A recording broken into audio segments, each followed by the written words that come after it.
Hello and welcome to the Faded Wildflower Crochet. My name is Rachel, and today's video is going to be something a little bit different than normal. I'm going to be doing a market prep video.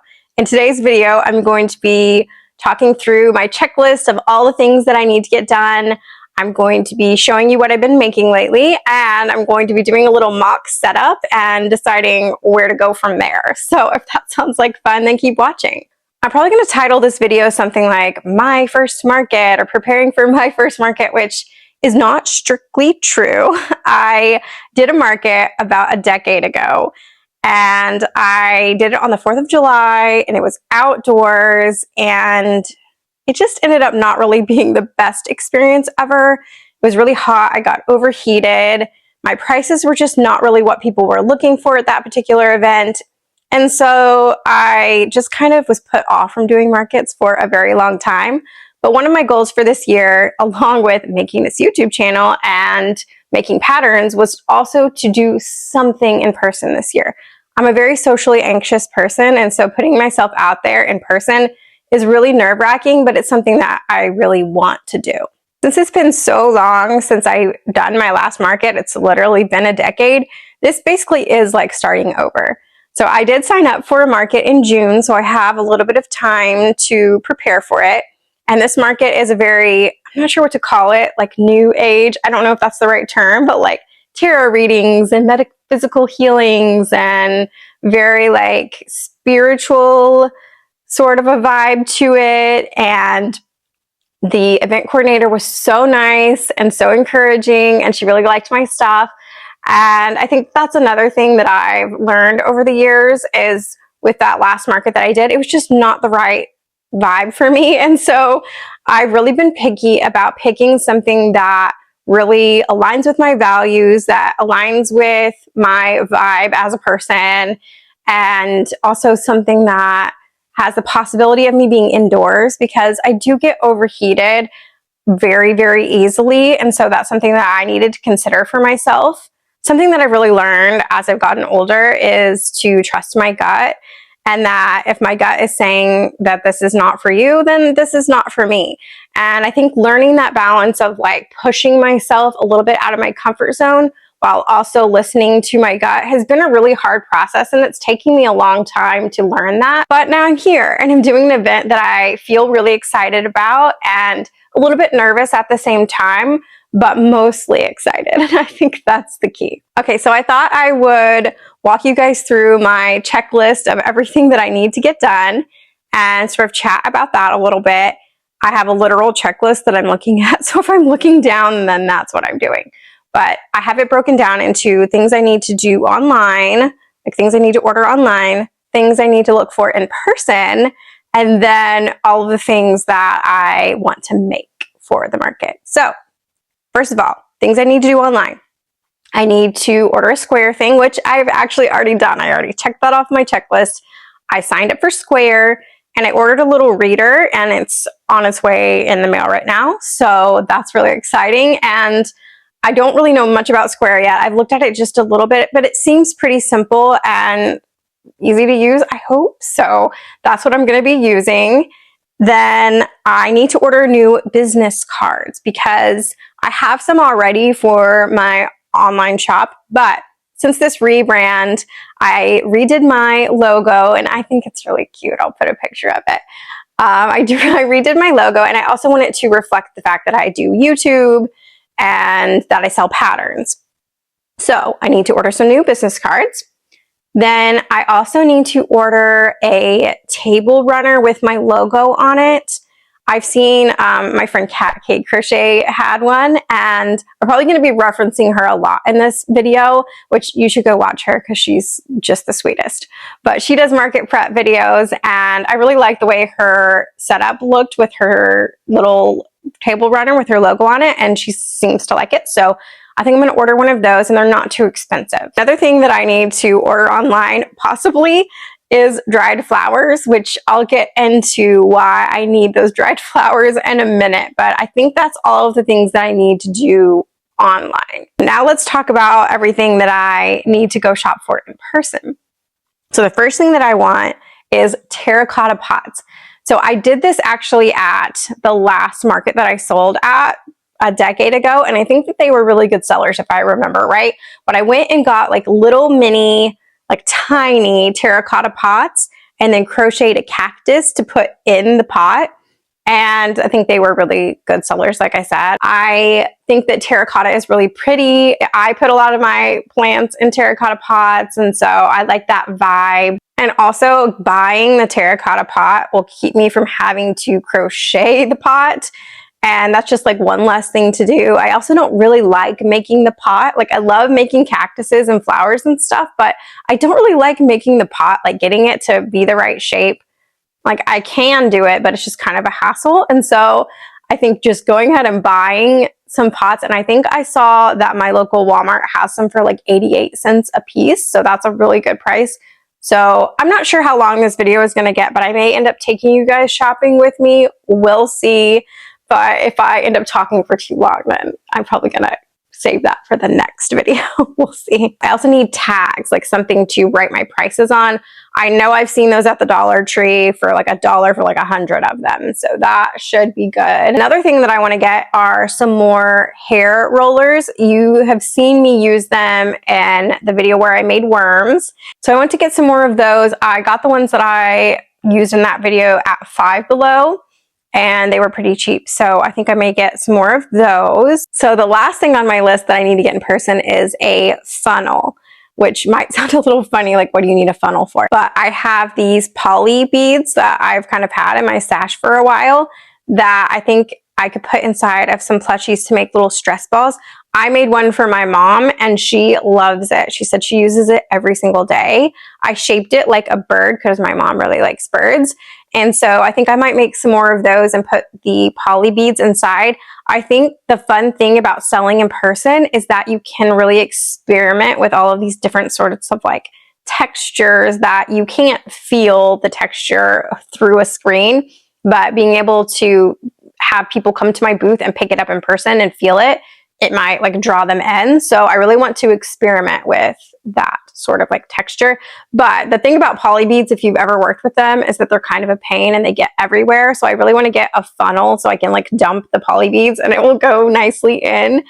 I've tried making them out of like paper and stuff, but they always fall apart. So I'm just going to buy a funnel. It's like not going to be expensive. So I'm definitely going to be doing that. And then after I do my little mock setup, I may kind of see like what I may need to buy besides like what I already have. So there may be some more things that I'm looking for in person, but I don't really know yet. I thought that I was recording for a whole section and then I realized I wasn't actually recording. So starting over, if you don't already know me and this is the first video that you've clicked on of mine, then hi, welcome. But I have been crocheting for my Etsy shop for 12 years, and the majority of that time, I've just been making custom plushies. And I'm mostly a freehand crochet girl. But just this year, in January of 2024, I started this YouTube channel, as well as started selling patterns. And because of those two things, I kind of have a lot of plushies just sitting around. Things that I make for videos, things that I make for my patterns where I have to make it more than once. If you've ever written a pattern, you know that it takes a lot of experimentation. So because of that, I have some plushies sitting around from that I want to sell at this market. But as far as things that I want to specifically make for this market, I want some things that are like pretty simple and quick to make so that I can charge a little bit less so that I can have a lot of different varieties of price points for my booth. So I want to show you what I've been making so far and, like I said, talk about my goals for what I want to continue to make. So before I talk about everything that I want to make for this market, I want to talk about how my goal for this market is to not buy any yarn. I really want to use this market prep as an excuse to get rid of a bunch of yarn that I just already have in my stash. As you can tell behind me, I have so much yarn already. I don't need to buy anything. And it's also kind of a fun little challenge to make some stash buster projects to get rid of a bunch of the yarn, to kind of get creative, because I'm like, okay, this is the yarn that I have. Now what can I make with it?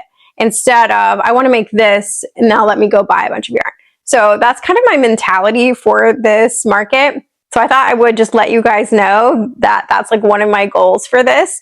Now, if I do end up buying some yarn here and there, like that's okay. But I do want to use what I already have and put it to good use, make a bunch of cute plushies and sell them at a market. So I already mentioned worms. And I always feel like I need to, again, mention my friend Quinn at Cake Crochet, because she is like the queen of worms and hers are so stinking cute. Hers sit up on their own. I use wires for mine, but hers are just so stinking cute. I love them, but they always seem to sell really well for her at markets. And so I just love these. They're so easy to make. They're so customizable. You could make these in so many colors, different types of safety eyes. And like I said, I just use like a foam roller on the inside to give them their shape. And first of all, my kids love these. They have stolen all of the worms that I've made so far.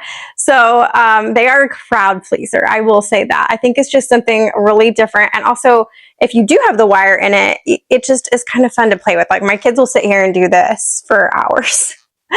So I do think that I'm going to make a lot more of these, but I do need to get some more of the foam rollers to go on the inside. So that's that. So I already mentioned that I want to make some like stress balls. Again, I don't really know what other word to call them. If you can think of a different word, let me know. But I want to make some more things where I put in little poly beads into the plushies to give it just a nice texture. Now I made this one and I put the poly beads inside, but I don't really, there's something off about it, like the proportions, and also it's just like a little bit too small to be able to really feel the poly beads in there. So like I said, I think I'm going to end up making more birds because that's like a really nice, easy oval shape to do. And it gives it like a little bit of a more area to put the poly beads in, if that makes sense. So this is really cute and I may just end up keeping this for myself. I do want to at least make some flowers because my name is the Faded Wildflower and I never make flowers. So that's really kind of funny. So I mentioned that I might want to buy some more dried flowers. And the reason is because I want to make some more of these little lavender owls. So he is completely full of dried lavender and he smells heavenly. Smells so good. So like I said, I really want to experiment with different types of textures because it's something that you can really only experience in person. And I would just love to see people come to my booth and pick this up and smell it like, oh my gosh, it's filled with lavender. How cool. I thought of this idea a really long time ago. So I've had this lavender forever and it doesn't smell as strong as it used to, I will be honest. And I don't have a ton of it left. So if I end up really liking making these, I will end up ordering some more lavender. Now this one is made with velvet yarn paired with some like crazy wild, I don't even know what you call this type of yarn that I got when I went thrifting.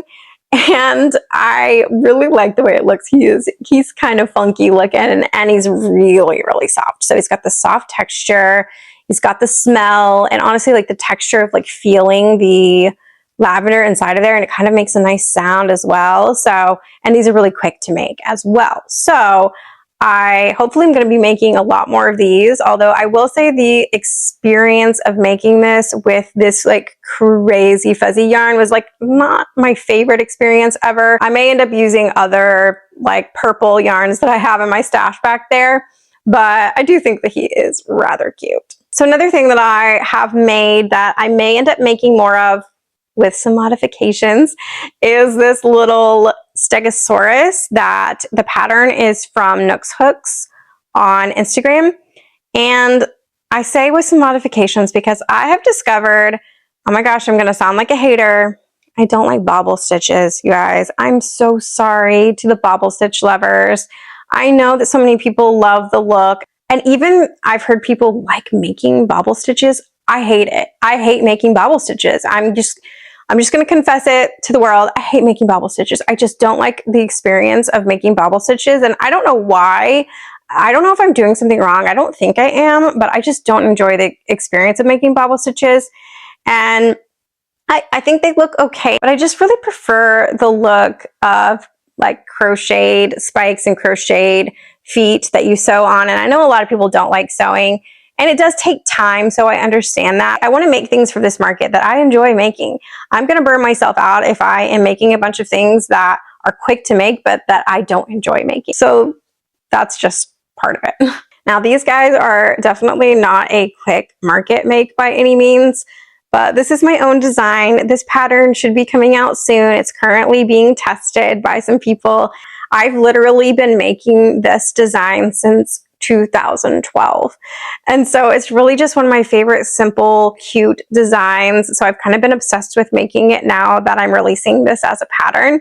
And I made this one in the rest of that rainbow yarn. Well, not the rest of it. I have a little bit more back there. But I made this in the rainbow yarn that I got for my squid video that I made. I'll put a link to it. But I made his spikes in this sparkly yarn. And I think he's kind of cute. I really enjoyed that. And I think that as far as time goes, these do take a little bit longer. But the thing about dinosaurs is I think they're kind of stash busters because you can really make a dinosaur in whatever color you want to make it in, and it's going to look cute. So I do think that that is something that I will probably continue to make for this market. I also want to make a lot more rainbow plushies because the market is in June. I'm not sure if I mentioned that already. The market is not till June. And June is Pride Month. So I really want to make some more rainbow plushies, both with like variegated yarn that I still have in my stash, as well as maybe just doing different stripes of the yarn that I already have. So that is definitely another goal that I have, is to make more rainbow things. I made a rainbow frog also with this yarn. If I can find him, I'll insert a picture. I'm pretty sure my kids stole him, but I don't really like him for some reason. I know frogs are a really popular thing to make, but I don't know why, but this particular frog I made just kind of looks off. So I may just need to experiment with some different frog designs, but anyways. So the last thing that I definitely want to be making a whole lot more of is these cute little stars. Oh my goodness, these are so fun to make. So the pattern is definitely inspired by, I can't remember the name of it, but it's a free tutorial you can find on YouTube, and I will link it. But I have modified it again because I always modify pattern. If I do end up following someone's pattern, I'm going to modify it just because that's who I am as a person. First of all, I modified this to make it smaller just so it'd be quicker to make and I could make a lot more of them. And again, I want to have different price points, so I can charge a little bit less for these because I can make so many more of them in a short amount of time. I also modified it. Now, okay, this is something that I don't know if other people know, and I don't know if I'm going to be able to explain it that well, but in her pattern, she has you making each point, and then you connect the points together and then make the middle, if that makes any sense. If you watch the tutorial, then you know what I mean. But when you connect two things together with crochet, which I know a lot of people like to do, you're going to get a little bit of a gap, and you're going to have to end up sewing that gap later. So what I do to avoid having to sew up gaps at the end is that when I'm connecting the pieces, so let's say I made this piece, I will chain one and then connect it, and then do the same thing at each point. And then when you go back through, you will have a chain to crochet into so that there won't be a gap. I don't know if that makes any sense, but I do think that that makes it just a little bit neater at the end so that you don't have to do the sewing. Again, I don't know if that makes any sense, but I did do those modifications. And I do think I also made my points like a little bit longer, like hers are a little bit shorter and chubby, which is actually like a really cute design as well. Anyways, I made this one in Premier Retro Velvet. I love that yarn. You already know. And then I made this one in the Big Twist Plush yarn. I forgot that I kind of like that yarn. I had it just kind of sitting around in my stash. But it is similar to Bernat blanket yarn. It's very similar to that, but I feel like it doesn't shed as bad. When I was sewing this guy up, it was not shedding at all, so that's really nice. Then I made this guy in that same sparkle yarn that I used for the spikes of the dinosaur that I showed you, but I feel like it doesn't do justice on camera, like how pretty this yarn is, but it is so cute and little. And of course, these are all made with the same amount of stitches and they're all different sizes, which does kind of put me in a weird place. Like, should I charge the same amount because it took me the same amount of time, or should I charge different amounts? Like, what do you guys think? Experienced market makers, let me know. So now let's go and make a little mock setup and we'll go from there. I found the little frog that I was talking about. Tell me why I don't like him. He's got fuzz on him and dark hair. But honestly, I just don't like him, and I don't know why I don't like him. My kids love him. I don't like him. He's covered in fuzz. Okay, so here is the setup that I have so far before I put all of the plushies in. I got all of this stuff just from around my house. My house is very much like wooden and wicker and very cozy vibes, and so I want to continue having that theme for my market. I really don't want to go out and buy a lot of stuff that's only for this market, just in case I don't end up wanting to do any more markets in the future. The only thing that I'm not really sure about is this cart right here. I actually specifically bought that cart so that I could do markets. I was planning on doing one a few months ago and it just didn't end up working out. But right now it's being used for my kids' play kitchen and it works really well for that. So really my goal is to have everything that I use for my market setup to have an additional use, because like I said, I'm not really sure if I'm going to end up liking this market or if I want to do any in the future. So I really don't want to go out and purchase a whole bunch of stuff that's not going to have a secondary use. So everything that you see in this video is stuff I already have in my home. I believe all of it except for the cart are thrifted items, but honestly, I'm just not really sure if the cart fits in with the vibe. I think what I will probably end up doing is purchasing a bookshelf, and my daughter needs a bookshelf for her room anyways, so I may end up getting just like a little lightweight wooden bookshelf and have that be for her room most of the time, and then just use it for markets whenever I need it. Now this blanket that I have on my tables is just, again, a blanket that I thrifted. I could go more neutral. I have like a white blanket that I might use instead, but I kind of like the vibe that it gives. So then when I order my table runner, I am going to order in white, and then my new logo has blues and yellows, and I think it'll go with the blues and the yellows of this blanket. I'm not sure. When that comes in, I'll do this all again and do another mock setup. But for now, let's go put some plushies in and see how we like it after that. This is what I have so far. It's really good that I did this because I'm realizing how much more space I actually have.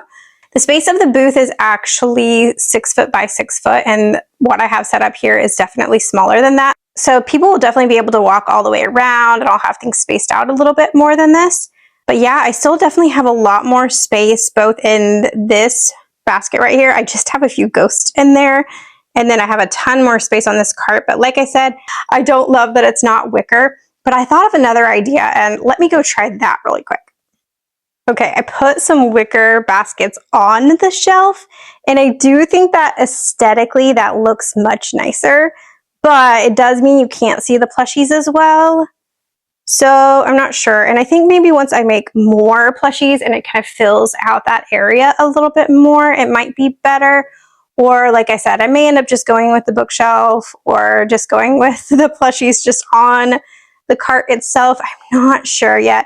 You'll have to let me know in the comments. Do you think that the cart like stands out too much? Do you think it doesn't go with the rest of my display? So let me give you some close-ups of everything that I have.